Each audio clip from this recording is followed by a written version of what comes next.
선관위 규정. 예. 그러니까 여기서 우리가 1호 안건에 통과시킨 게 바로 서울시 표준 규정입니까?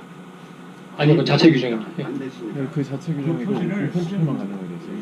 그 이제 아니 좀 말이 헷갈리는데 여기서 통과된 거는 서울시 표준 규정. 표준에다가 저희 이 지구에 맞게 서울시 표준 규정을 기준으로 해서 뭔가 플러스 시킨 거구만요. 예, 플러스 시킨 거예요. 그러면 여기서 통과시킨 서울시 이 선거관리 규정에는 우체국 소인 없이도 되는 걸로 돼 있어요? 그럼 서울시 표준 규정을 수정해 버렸네요. 준용을 안 했던 식이죠. 이제 여기 보면 강제가 있고 또 조목식 활성화 방법이 있거든요. 예. 그런 부분이 몇 가지 들어갔으면 지금 저기 얘기하신 게 과연 인턴 투표가 가능하느냐? 결국 인편 투표 가능하냐 이 문제네요. 아니죠. 이제 적용 시점은 그렇죠. 이제 시점은 오해. 근데 지역에 사는 사람들은 내가 또 갖다 줄 수도 있잖아, 조합에. 인편 투표로 직접 투표니까 이게 조합에 갖다 줄 수 있는 거 아니야, 그건. 본인이 갖다 주는 결국은 인편 투표가 가능하느냐 이 질문을 하시네요. 아니, 지역에 사는 사람들은 그러니까. 지역에서 배양에서 갖다 줘야지. 그러니까 소인이 투표를 해. 강행법이냐 인법이냐 강행법입니다. 강행. 아니 제가 좀 말씀드릴게요. 이거는 좀 그게 뭐냐면은 그 우리가 10월 25일 총회 할 때 표준 규정을 균형해가지고 제정을 했어요. 제정을 했지만 인편 투표가 가능한 걸로 제정해 버렸네요. 그 바로 전에 총회 전에 그 선거에서 선임되는 임원들을 어떻게 선거를 할 것이냐는 선거관리위원회를 만들어가지고 선거관리 규정을 만들었습니다. 거기에 인편 투표가 가능하고 공정선거 지원단은 총회 대행업체로 한다고 이렇게 돼 있습니다. 그렇게 해서 그거를 우리 총회 그 안건에 보면 1호 안건으로 총회 선거 절차 선거관리위원회에서 만드는 규정에 대해서 결의를 하고 그 다음에 그거는 이제 선거관리 규정은 별도로 또 결의를 했습니다. 그러니까 총회 이전에 한 그 선거관리 기준을 만들었다는 거예요. 선거관리위원회에서. 아니 그거는 제가 다 알아들었는데 결국은 그냥 아주 간단하게 설명하자면 2016년 10월 달에 선거하기 전에 그 전에 서울시 표준 규정이 나왔고 그걸 수정해서 우리 자체의 선거 규정을 만들었는데 거기는 인편 투표가 가능하도록 돼 있고 그것은 2016년 10월 달에 1호 안건으로 통과되고 그거에 따라서 진행을 했어요. 그런데 이제 2016년 10월 달에 그 모든 총회가 무효인 것으로 일단 1심 판결이 나와버렸으니 우리 자체 제정한 선거관리 규정도 무효인 것으로 일단 잠정적으로 지금 법원은 판단해버린 셈이고 그렇다면 서울시 표준 규정이 살아나는 게 아니냐 그런 표준 규정을 적용해야 되는 것이 아니냐 그렇다면 인편 투표 불가능하다 그런 것 같은데요. 저도 그렇게 생각하는데요. 어쨌든 간에 그 수정 자체도 지금 무효하니까 인편 투표는 원래 좀 이상한 거잖아요. 좀 거시가잖아요. 그거를 서울시가 안 된다고 했는데 우리는 된다라는 식으로 해서 1호 안건을 통과시켰는데 이 전체가 나가리가 나버렸으니 이거 인편 투표는 곤란할 것 같은데요. 제가 본 때는 저 위원장님 질문 있으면 질문해 주세요. 저 서면교에 대해서 그것 때문에 제가 한번 말씀드리겠습니다. 나와서 말씀해, 나왔어요. 저희들이 2016년 그 당시에 인편으로 진구한 서면 결의서는 그때 당시에는 강행 법규로 금지되어 있지 않았습니다. 저희들은 2016년 10월 25일 총회를 하고 난 바로 이 선거관리 규정이 인용이 되는 겁니다. 저희 이주구에. 그렇기 때문에 그 당시 우리가 소원을 할 당시에는 법적으로 금지 사항이 아니다. 근데 서울시 표준 규정은 나와 있지 않았었습니까 이미? 이미 나와 있었죠. 인편 투표 금지하는. 금지 사항은 아닙니다. 그러니까 서울시 표준 규정을 수정해버린 우리만의 자체적인 규정이 유효냐 무효냐 이 문제네요. 근데 수정해버렸던 우리 안건 자체가 통으로 날아가 버렸잖아요. 지금 1심 판결에 의해서 펑 날아간 거죠. 그러면 다시 서울시 표준 규정이 살아나는 거 아니냐. 그 부분도 중요하지만 아직까지는 변호사님 말씀대로 나가버린 게 아니고 현재 1심 판결 그렇죠. 진행 중이죠. 진행 중인데 알아요. 이제 진행 중인데 그렇게 확정될 가능성이 참 높아 보여서 지금 그러는 거예요. 지금. 여러분 나쁘게 듣지 마시고 정말입니다. 어떻게 변호사 생각해요? 분들이 말씀하시는 인편 무효인 것 같죠. 무효인 것 같은데 표준 규정이 기준이 돼야 될 것 같고 설사 표준 규정이 없었더라도 그냥 맨 땅에서 법원 판사님 판단해 보세요. 그러면 맨 땅에서 보더라도 판사가 이거 누가 사람이 들고 오는 거 좀 이거 위조의 가능성이 있고 누가 썼는지 지가 썼는지 예 과연 그 사람이 쓴 거야? 그리고 이게 지장도 아니잖아요. 그냥 끌적끌적이잖아요. 인감도장도 없고 도장도 없고 지장도 없고 그냥 바가무게. 이거 필적조회 하지 않는 이상 안 나타나. 필적조회. 자, 그리고 알겠습니다. 이거는 법원에서 얘기할 얘기지 여기서 지금 서면계에서 받으면서 그냥 이렇게 A한테 받아온 게 아니고요.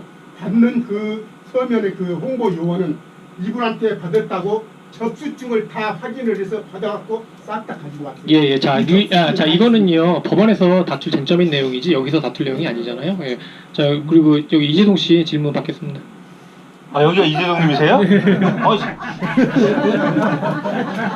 이거 저는 뭐 저기 여기 이기원님 없는 줄 알고 하다가 또 이재동이 여기 있고. 뭐라고 이재동입니다. 당연히 다 앉아요. 진짜 또 좀 그럼 잘 봐. 중립을 세울 필요가 있어서 변호사님께 여쭙니다. 네, 이거 좀 크게. 사실 알고 있었어요? 추진위원회라고 하는데요. 그 추진위원회 업무가 그 토지 등 소유자의 동의서 징구가 있고 또 운영규정 34조에 보면 그 조합 설립 동의서라는 게 있습니다. 저기 하는데 첫째 질문은 추진위원회라 함은 추진위원장 1인을 얘기하는 건지 아니죠. 아니면 전체. 추진위원회 그 구성원이 없는 형식을 추진위원회라고 하는 건지 추진위원회는 추진위원장, 감사, 추진위원을 통틀은 그 사람을 추진위원회라고 정의를 하는 게 맞는 건지를 제가 물어보고 맨 마지막이라고 생각합니다. 맞고 싶고요. 그래서 또 1기 추진위원회가 있고 2기 추진위원회가 있습니다. 네. 지금 조합설립 동의서는 2기 추진위원회에서 제10차 추진위원회의를 의결을 해서 조합설립 동의서하고 계략적인 사업시행 분담금을 발표를 하고 그거에 의해서 받았는데 지금 현재 소송은 위원장, 감사, 추진위원 전체가 1심 판결로는 무효입니다. 그러면 그 조합설립 동의서 징구의 주체는 추진위원회이어야 되는데 그럼 이게 무효라면 여태 그 징구한 조합설립 동의서를 추진위원회에 제출했다고 봐야 되는지 아니면 추진위원회에 제출하지 않은 그 내용으로 봐야 되는지 사실 전 그게 좀 매우 의아했습니다. 예. 그러니까 아까 제가 잠깐 답변 드린 거하고 똑같네요.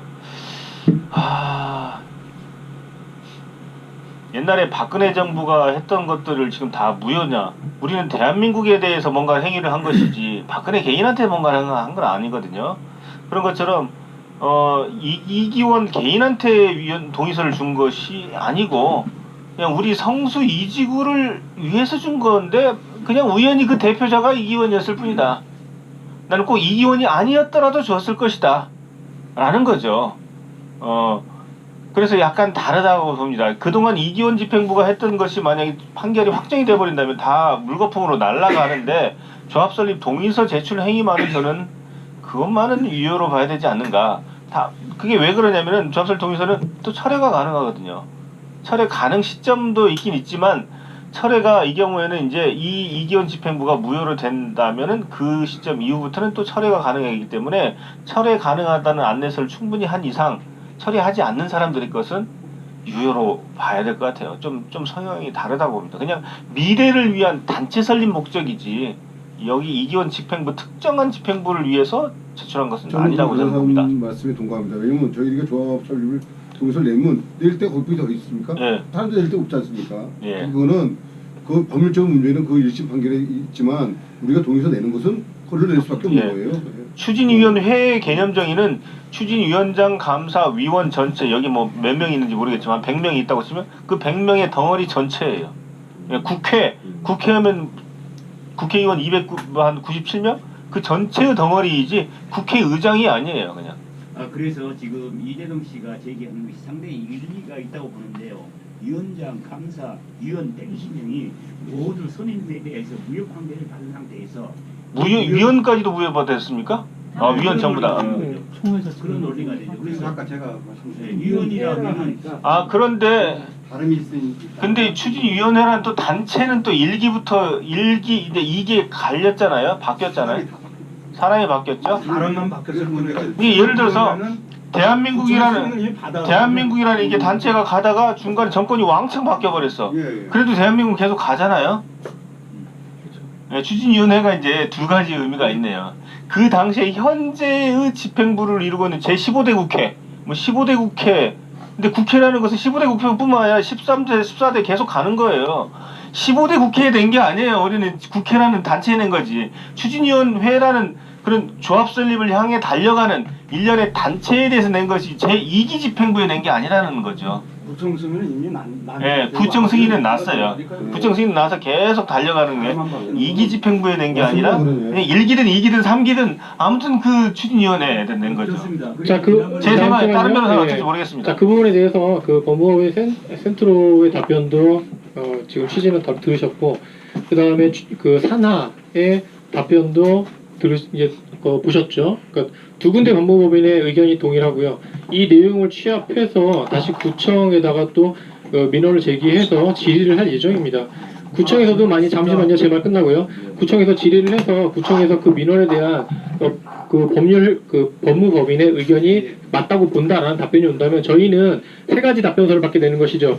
법무법인 두 군데와 그 다음에 구청 공식 답변까지 다 받게 되니까 추후에 이걸 가지고 너네 틀렸어 라고 이렇게 소송을 걸 여지는 제가 볼 때는 거의 많이 희박하다고 보고, 걸더라도 기각될 가능성이 매우 높다고 봅니다. 그래서 따라서 만약에 그것도 불안하다 그러면 한 군데 뭐 지정하시는 누구든지 뭐 여기다가 한번 해봤으면 좋겠다 할 수 있습니다. 저희가 성금이 많이 붙였기 때문에 이거에 대한 이런 자문을 저희가 얻을 수 있고요. 저는 그래서 잠정적으로 동의서는 유효하다라고 보고 앞으로 얘기를 진행했으면 좋겠습니다. 이제 말씀해 주십시오. 좋은 의견 좋고요. 제가 얘기한 그 변호사님이 두 분 계셔요. 또 별도로 다 오늘 참 좋은 얘기 많이 들었으니까요.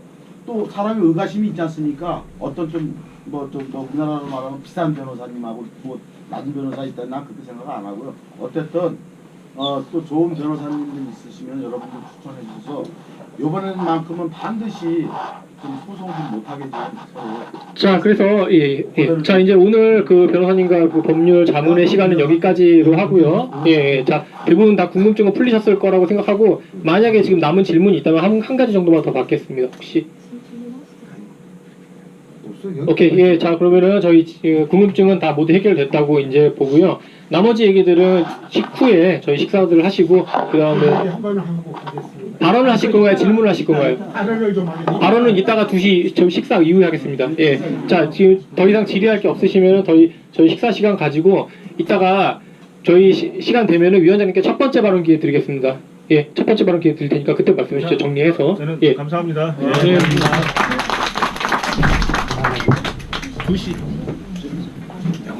2시로 시작하실 거죠?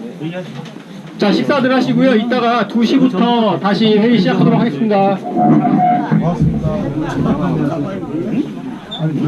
고생했습니다.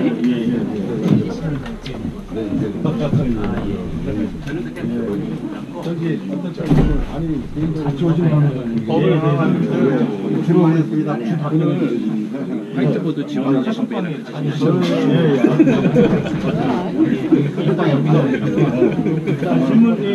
이분이 소개해 주셔가지고 1시 오게 하셨다네요.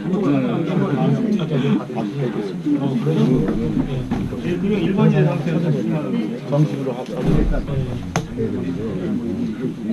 오늘 업무 정지에 아니 나는 뭐 그걸 이따 하죠? 얼마나 지금 껐어요.